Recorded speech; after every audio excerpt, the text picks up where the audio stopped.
Have you ever felt you have strayed too far from God's grace? Have you ever wondered if the Father would still receive you, despite everything you have done? Before we pray, in today's devotional, we are going to explore a parable that reflects a message of hope and unimaginable love.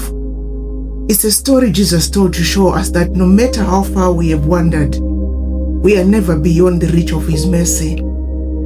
This video is based on the parable of the prodigal son, a story that unveils the heart of Christ, who stands ready to embrace us, not with judgment, but with compassion. If you have ever wrestled with guilt, shame, or spiritual distance, may this message speak directly to your soul. In Luke 15 verse 11, Jesus says, "A certain man had 2 sons, and the younger of them said to his father, 'Father, give me the portion of goods that falls to me.' So he divided to them his livelihood." In ancient culture, this request was very offensive. It was as if the son said, "I want your wealth, not your presence. I would rather have what you can give me than have you." Still, the father grants his request. The son lives full of dreams and pride, but what follows is spiritual and material collapse. In verse 13 and 14, Jesus says, "He wasted his possessions with prodigal living, and he began to be in want. At rock bottom, hungry, filthy, and desperate, he takes a job feeding pigs, a shameful position for a Jewish man. In that dark place, he comes to his senses." In verse 18 to 19, he says, "I will rise and go to my father, and will say to him, 'Father, I have sinned, and am no longer worthy to be called your son.'" He expects rejection, or at best, to be treated as a servant. But Jesus turns the story towards divine love. In verse 20, when he was still a great way off, his father saw him and had compassion, and ran and fell on his neck and kissed him. The father doesn't wait for an explanation. He doesn't hold a lecture. He runs, something no dignified man in that culture would do. But love moved him. Compassion compelled him. Joy overtook formality. He embraces his filthy, broken son. He clothes him with a robe, places a ring on his hand, and sandals on his feet, which are symbols of honor, identity, and restoration. Then he says in verses 23 to 24, "Bring out the fatted calf and kill it, and let us eat and be merry. For this my son was dead and is alive again. He was lost and is found."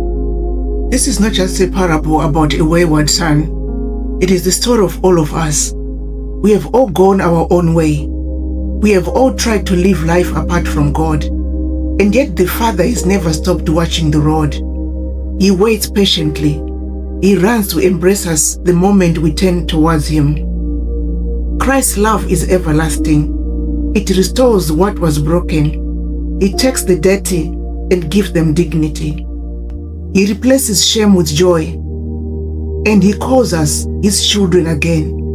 Not because we ended, but because His love is relentless. Friend, you are not too far. Your past is not too dark. Your failures do not define you. Christ's love is not based on your goodness. It is rooted in His grace. You may have walked away, but today, the Father is running towards you. Let Him embrace you. Let Him restore you. Come home. Let us pray. Oh Heavenly Father, we come before you this morning. We acknowledge that there are times when we have walked away from your presence. We have chosen our own desires, trusted in our own strength, and we have ended far away from you. Today we come back to you. Thank you for being patient with us. Thank you for watching over us even when we wandered. Thank you for not giving up on us when we chose things that led us to harm, when we ignored your word and drifted into spiritual emptiness. You waited. And when we turned back, you received us. We are grateful that you are a Father who welcomes us home. You do not shame us.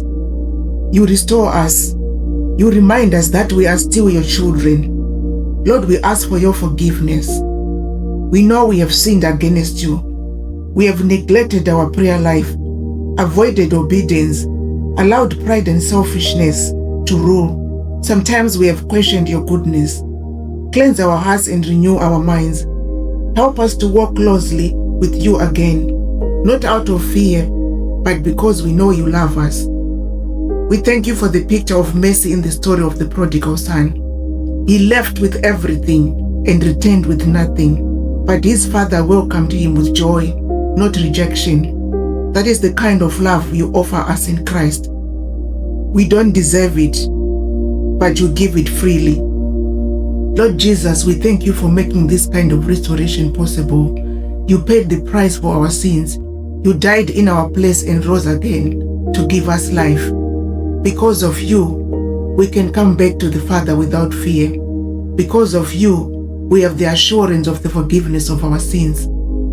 This morning, we bring every area of our life back to you. Our thoughts, our habits, our relationships, our choices, we surrender them all before you. If there's anything we are holding on to that keeps us distant from you, please show us.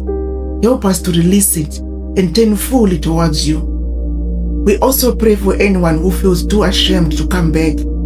They feel like they've gone too far or failed so many times. Remind them you are always ready to receive those who return. You are not waiting to punish them. You are ready to restore them. Help us not only to receive your grace, but to extend it to others. Let us never look down on someone who's returning to you. Help us to celebrate restoration the way you do. May we never become like the older brother in that story, resentful or proud. Keep our hearts soft and our minds humble. Father, we thank you for the peace that comes from being right with you. There is no better place to be than to be in your presence. There is no deeper comfort than knowing we are your children. Today, let our lives reflect the change you have made in us. Help us to speak with kindness, live with integrity, and walk in obedience to your word. Help us to seek your kingdom first and to trust in you completely. We thank you for the fresh start you give us each day. We thank you for your grace that covers our past and hope that leads us forward. We thank you that no matter what we have done, you are willing to make us clean and whole again. We choose to walk with you today. We choose to return and remain. Strengthen our steps, guide our decisions, and protect our hearts from temptation. Help us to stay close to you and to find joy in doing what is right. Lord, we praise you, we honor you, and we glorify your name. In Jesus' mighty name we pray. Amen. If this message touched your heart, don't keep it to yourself. Like this video, subscribe for daily devotionals and prayer, and share this video with someone who needs to know they are never too far away from God. Have a blessed day. See you tomorrow morning.